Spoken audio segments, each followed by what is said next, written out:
No, no, no, no, no, no, no. How?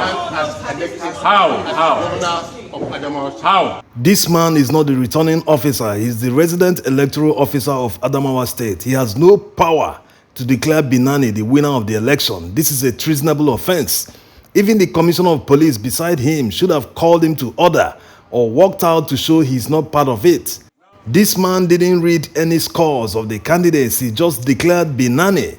He's clearly a politician. Politicians shouldn't be INEC officers. And Binani even made an acceptance speech. What a joke. How did she win? People can clearly see that she's desperate to be governor. APC couldn't rig the election, so they want to take it by hook or crook. Look at the scores of the two major candidates in Adamawa governorship election from March 18th, 2023, before INEC declared the election inconclusive. Adamawa State Governor Ahmad Finitri of the PDP led with more than 30,000 votes. The supplementary governorship election conducted on the 15th April 2023, Finitri still won with 4,292 votes, and Binani scored 2,128 votes. So Finitri increased his vote tally and should be declared the winner by INEC. The resident electoral officer cannot declare Binani winner when her total votes are less than that of Finitri. How in the world does that work? This is what the final results should look like when the supplementary election results are added to the outstanding results. Seriously, these guys are not even hiding their impunity in any way. They feel that since they control the center, that they can get away with any crime. Did this man consider the implication of what he did? This can cause serious breakdown of law and order in Adamawa State. The people of Adamawa have voted and spoken through their votes. Everyone should respect their decision. This is democracy. This is how it works. This action is no doubt prerogative, but in this situation, I appeal for calm, as always. I assure you that as your leader, I will ensure nobody downs your democratic rights. They want this woman to win by all means. Yes, that's understandable. But she shouldn't win by rigging. People are brazenly breaking the law with no consequence. What example is the APC-led administration setting by not bringing people who openly break the law to justice? If they turn a blind eye to what is happening, that means they are complicit. Maybe it's one person at the top that told the resident electoral officer to declare Binani winner. Anyway, INEC has come out blazing and voided the results. They issued a statement and suspended the announcement of the results till further notice. If INEC could do this, why didn't they do it during the presidential election?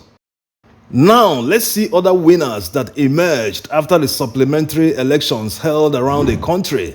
In Kebbi State, where supplementary governorship elections was concluded, you can see the results from March 18th, 2023, when the governorship election was held.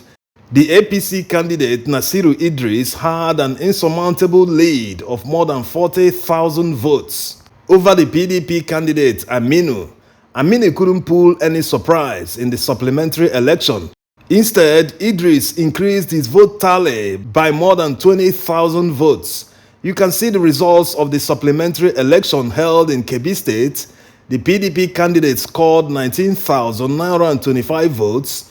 When the supplementary election results are added to the outstanding results, Idris becomes the winner with 409,225 votes to defeat the retired Major General Aminu Bande, who scored 360,940 votes.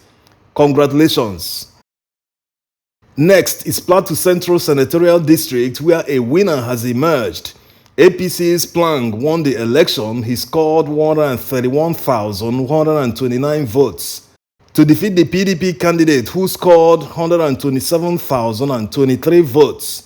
Also, the Labour Party candidate Garba scored 36,510 votes to finish a distant third.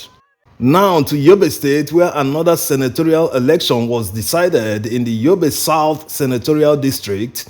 You can see the total scores after the supplementary election of 15th April was held. The APC candidate defeated the PDP man with less than 1,000 votes. That's a very close call. Congratulations. Now, let's see the results from the State Assembly in Enugu. Labour Party's Osita Eze won the rescheduled House of Assembly election in Oji River State constituency. With this win, Labour Party now has an overwhelming majority of 15 seats in the Enugu State House of Assembly, and they will definitely produce the Speaker of the House of Assembly. Also, there is an unconfirmed rumor that Peter Mba of the PDP, who was declared winner, is involved in a certificate scandal. This relates to his NYSC certificate. So the Enugu Governorship Election Petitions Tribunal will be interesting to watch when hearing starts. Maybe the Labour Party candidate, Edoga, will be declared winner just based on disqualification. In any case, he has the evidence to prove that he won the election in case the rumor is not true. Also, the returning officer was on record to have said that he was told in Abuja to announce the results. To be a flag for Enugu State, thank you. Thank you very much.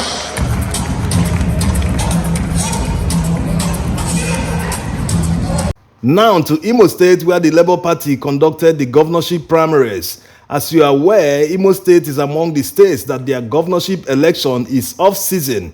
The election will be coming up in November this year. Within a short time, the Labour Party have become very popular and they are attracting some political heavyweights. The primaries was contested by many candidates, some of who stepped down for the Major General, who eventually finished in the second position. The man that won the primaries is Senator Ethan Achonu, who is also known as the one-armed general. There are reports that it was dollarized, that it was transactional, which is against what Labour Party stands for. This was the reason some advocated for direct primaries, but direct primaries would have been cumbersome for Labour Party to organize in Imo State. There were also reports that a parallel primary was held in another location in Imo State. Well, the most important thing is that INEC observed this one, which makes it the authentic Labour Party governorship primaries. We just need to improve and build strong institutions in Nigeria. Direct primaries is the minimum standard so as to ensure that the most popular and competent person emerges the flag bearer of any party. This is where the election starts, whether it's governorship, presidential, any elected position. Anyone that becomes the flag bearer is a potential governor or president. So there should be debates before party primaries as it is done in the United States and other countries. The Labour Party can lead the way and set an example for other parties to emulate. They can start by introducing electronic voting machines stationed in all the local government headquarters of a state. Anyone that can prove that he is a Labour Party member with his party card can vote during the primaries. They can do this in other off-season governorship elections that will be held in the future. States like Edo and Anambra are places where they can test it in the future so that the best will always emerge without any influence of money or other ways. Now to the Labour Party voters or obedience in Imo State, there's nothing else you can do. Even if your preferred candidate didn't emerge from the primaries, you can't say you wouldn't vote on election day. Politics is a game of patience. That you didn't win today doesn't mean you won't win tomorrow. You won't make a positive difference if you don't vote, unlike when you vote. When you vote in huge numbers for one candidate, the chances of the candidate winning increases. Thanks for watching.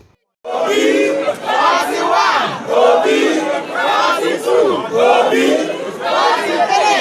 be